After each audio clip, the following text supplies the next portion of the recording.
You wake up before your alarm goes off, not because you're motivated, because your body already knows the routine. Same ceiling, same job, same cycle. You've been doing this for years now, long enough that it feels normal. On paper, you're doing great, steady paycheck, decent benefits, the kind of salary your parents once dreamed about. And yet, lying there in bed, there's a quiet thought you cannot ignore. Why does it still feel like I'm barely getting ahead? That feeling isn't random. It's not because you're bad with money, and it's definitely not because you don't work hard enough. It's because you're inside something most people never see. I call it the salary trap. Let me show you how it works. Meet Sarah. She's 34 years old. She earns $85,000 a year. That puts her well above average in the U.S. By every standard we're taught, Sarah should feel successful. But she doesn't. She gets paid every 2 weeks. About $3,200 before taxes. After taxes, roughly $2,450 hits her account. Sounds solid, until you look closer. Before Sarah can make a single decision, her money is already gone. Rent quietly takes $1,200. Groceries and eating out, about $400. Car payment, insurance, gas, $550. Phone, internet, subscriptions, $120. Utilities, another $140. By the time Sarah actually feels her paycheck, $2,400 of it is already spoken for. She's left with less than $50. For 2 weeks. Here's the clever part. Sarah doesn't feel poor. She has a car. She has an apartment. She goes out sometimes. From the outside, she looks fine. And that's the trick.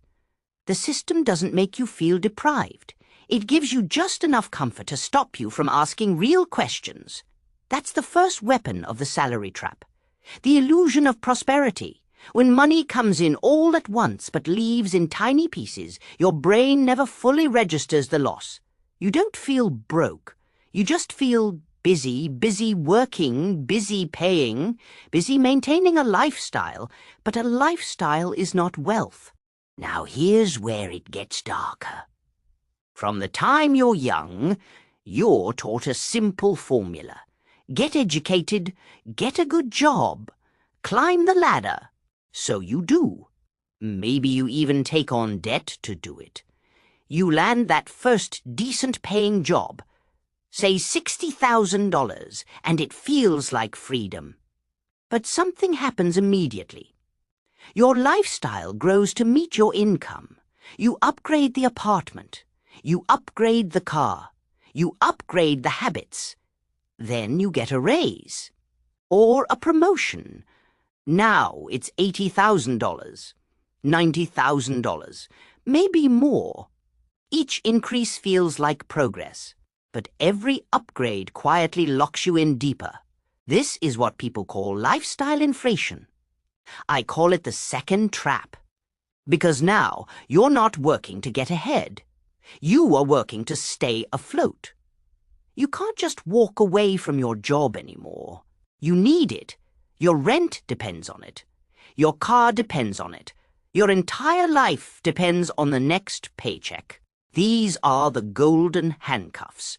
And the cruel part. No one forced you. The system just presented the options. Human psychology did the rest. We're trained to see success as moving up, not as becoming free. That's why someone making $300,000 a year can feel just as stressed as someone making $50,000.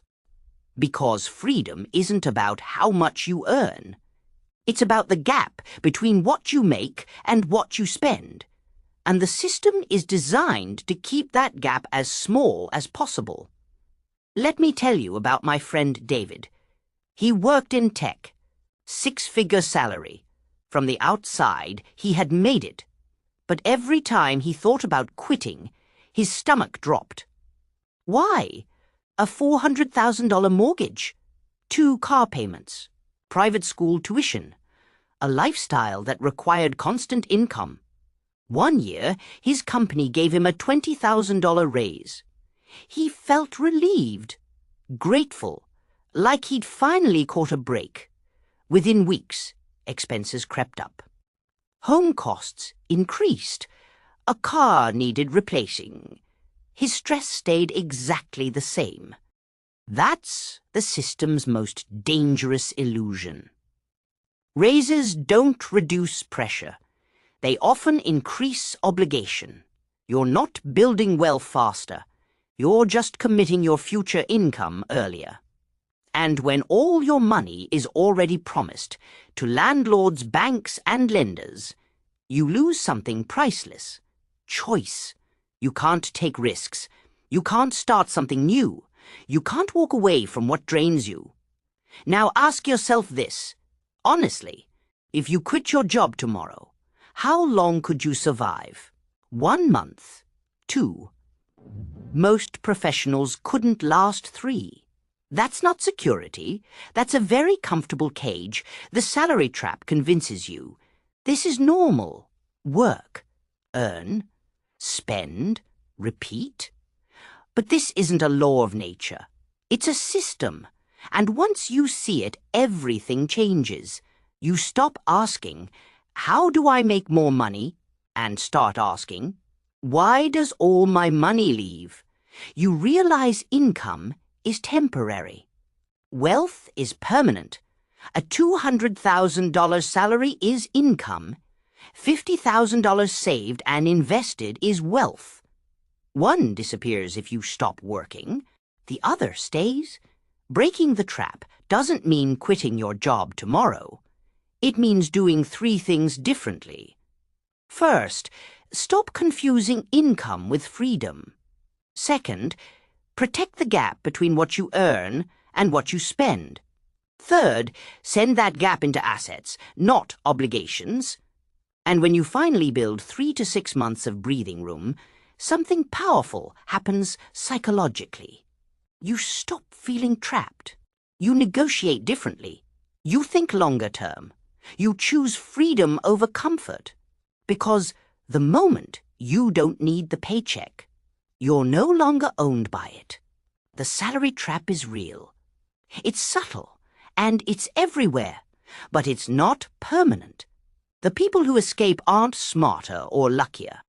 They just saw the system for what it was, and decided comfort wasn't the same as freedom. You have that same choice. If you want to understand how money really works and how to build wealth instead of just earning income, subscribe to this channel. We break down the psychology, the systems, and the strategies that actually lead to financial independence. New videos every week. See you in the next one.